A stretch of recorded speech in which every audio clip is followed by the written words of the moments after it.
Olá, aluno, olá, aluna! Nós estamos aqui de novo e nós vamos falar, dar continuidade, à unidade 1 do caderno 3, que a gente está falando sobre a arte e civilização egípcia, né? A gente está dando uma pinceladinha super por cima dessa civilização, né? Trazendo para a gente algum conhecimento sobre a arte, né? Encontrada, né? Então, vamos continuar a unidade 1 falando sobre o Egito. Aí a gente vai, nesse momento, dividir essa parte em dois tópicos, que é o Antigo Império e Novo Império. Foram dois períodos da história lá, e a gente vai falar um pouquinho sobre esses dois períodos, ok? Então, a gente começa aqui com o Antigo Império. O Antigo Império foi o período em que as pirâmides foram construídas. A pirâmide mais antiga, denominada Saqqara, foi construída por volta de 2750 anos antes de Cristo, em forma de escada, podemos também dizer escalonada, e originalmente tinha 60 metros de altura. Então essa foi a primeira pirâmide feita, olha aí. Permanecendo sólida até hoje. Saqqara foi a primeira construção arquitetônica de grandes dimensões na história da humanidade, em que a pedra foi utilizada como material. Posteriormente, outras pirâmides foram construídas, já sem as formas escalonadas. Entre elas destacam-se as de Necrópole de Gizé, sítio arqueológico composto das pirâmides Quéops, Quéfren e Miquerinos. Então, a gente vê aqui a primeira pirâmide construída em forma escalonada, em forma de escadinha, de degrauzinha. Um tempo depois vieram as pirâmides que não tinham essa forma, ok?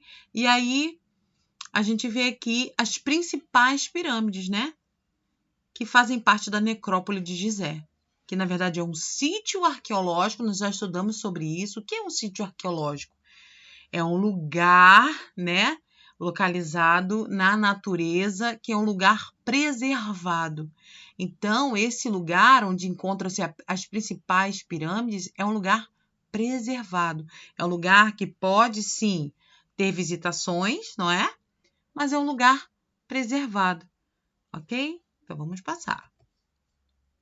Outro símbolo do Antigo Império é a esfinge, monumento com corpo de leão e rosto humano. O rosto da esfinge é atribuído ao faraó Quéfren. Para os egípcios, reunia a força animal, aqui um erro de digitação. Para os egípcios, a esfinge reunia a força animal e a sabedoria faraônica, e era o espírito protetor das 3 pirâmides de Gizé. Entre seus braços há um templo. Então, a gente vê aqui outro símbolo super importante, tá? Na verdade, simboliza um protetor dessas pirâmides, que foi algo muito importante nessa civilização. Então, eles construíram esse monumento, metade leão, metade faraó, simbolizando uma proteção, na verdade, Era o espírito protetor dessas pirâmides, E esse faraó aqui, na época que foi construído, foi atribuído a esse faraó, Quéfren, tá? Vamos lá. Aí a gente passa então para o Novo Império. Qual será a diferença do Antigo Império e do Novo Império? Aqui a gente vai perceber. Durante o Novo Império não houve mais a construção de pirâmides. Esse período foi marcado pela separação de templos e túmulos. Prestem atenção nisso. Com a construção de obras arquitetônicas tumulares em regiões conhecidas como Vale dos Reis e Vale das Rainhas, em Luxor. Então, o Novo Império ele é caracterizado. O que diferencia o Antigo Império do Novo Império é que não há mais a construção de pirâmides e existe a separação dos templos e túmulos, Existiam aqueles lugares que eram feitos especificamente para o depósito das pessoas que morriam e aqueles lugares que eram feitos para a adoração aos deuses. Lembrando que eles eram politeístas, não é verdade? eles adoravam a vários deuses. Então, esse lugar aqui, ó, Vale dos Reis e Vale das Rainhas, em Luxor, ele é aberto à visitação, tá? Então, ele acaba sendo uma obra, assim, com muitos túmulos, né? É um lugar feito... Esse lugar é conhecido como lugar, como uma obra arquitetônica tumular, né? Então, vários reis, vários faraós foram depositados nesses lugares, nesse lugar aí, o Vale dos Reis e o Vale das Rainhas. Os templos passaram a ser construídos somente para cultuar os faraós. Vale registrar que a utilização de arenito, um tipo diferente de rocha, permitiu que esses monumentos atingissem grandes alturas. Então, eles descobriram um tipo de rocha que permitia a eles fazerem monumentos ainda maiores do que aqueles primórdios, né? No Novo Império, o elemento arquitetônico mais importante eram as colunas construídas em abundância nos templos.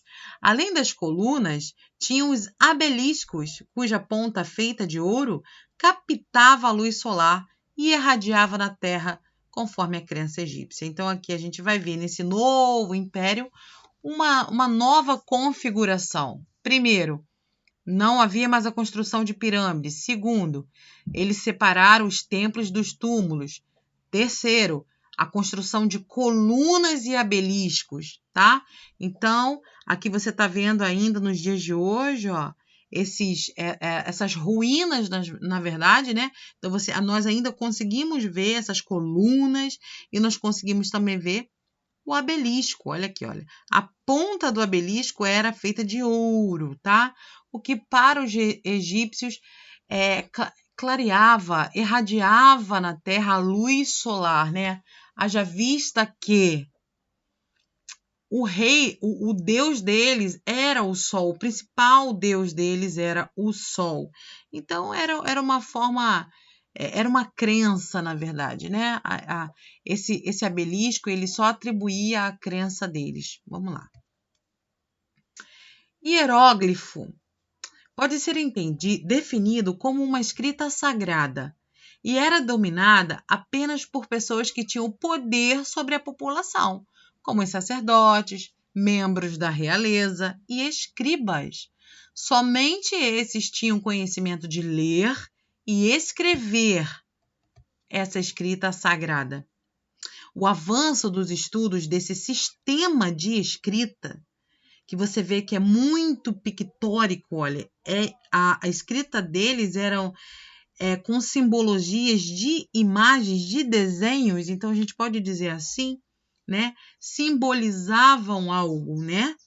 Não era um sistema de letras como o nosso alfabeto, como a nossa escrita.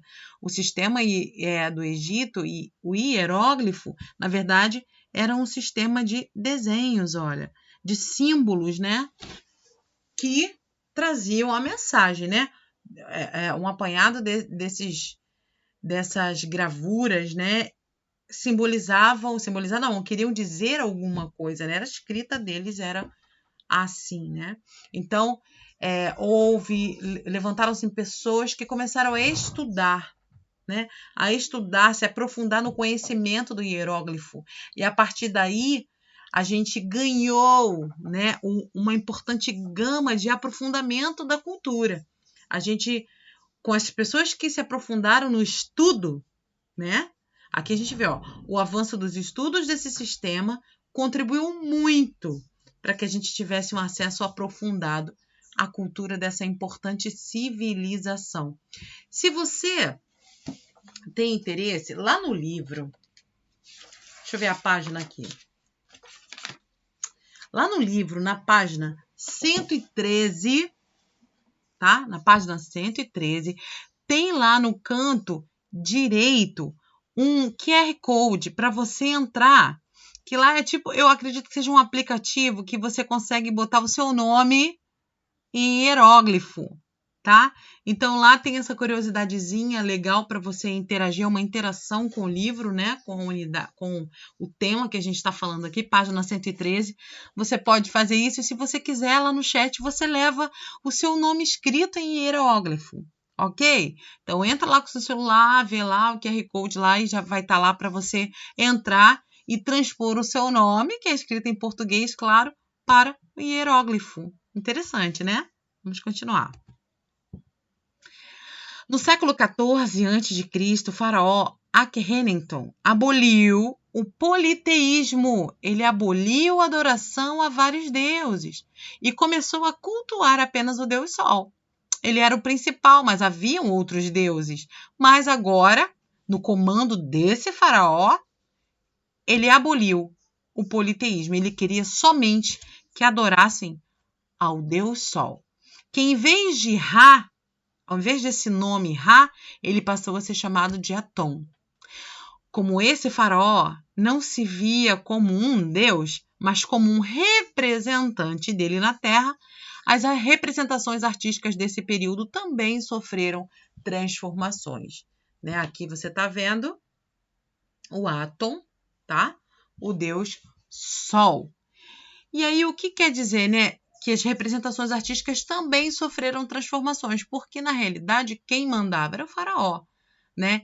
E ele começou, provavelmente, a querer que toda a representação artística viesse retratar esse Deus, né? Sendo que, sobre outro comando, haviam representações de vários deuses. Agora, a representação era apenas sobre o Deus Atum, o único que era para ser adorado nessa época, sobre o comando desse faraó, o único. Então, as representações artísticas automaticamente eram voltadas a esse ser religioso, a esse Deus dos egípcios.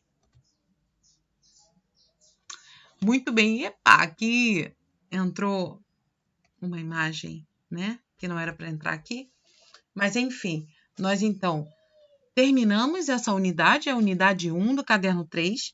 Nós falamos um pouco sobre, né, a arte egípcia, falamos sobre as características, né, dessa arte, né? Falamos sobre que a principal característica era que era uma arte tumular, né? Falamos sobre as características da pintura. Nós demos uma pincelada boa aí no que diz respeito à arte egípcia, né? E agora, nessa videoaula, falamos sobre o Antigo Império e o Novo Império. Então, espero que vocês realizem a atividade que está sendo proposta nesse vídeo, tá? Para a gente poder compartilhar e corrigir lá no chat. Bom, espero que vocês tenham gostado. Até a próxima!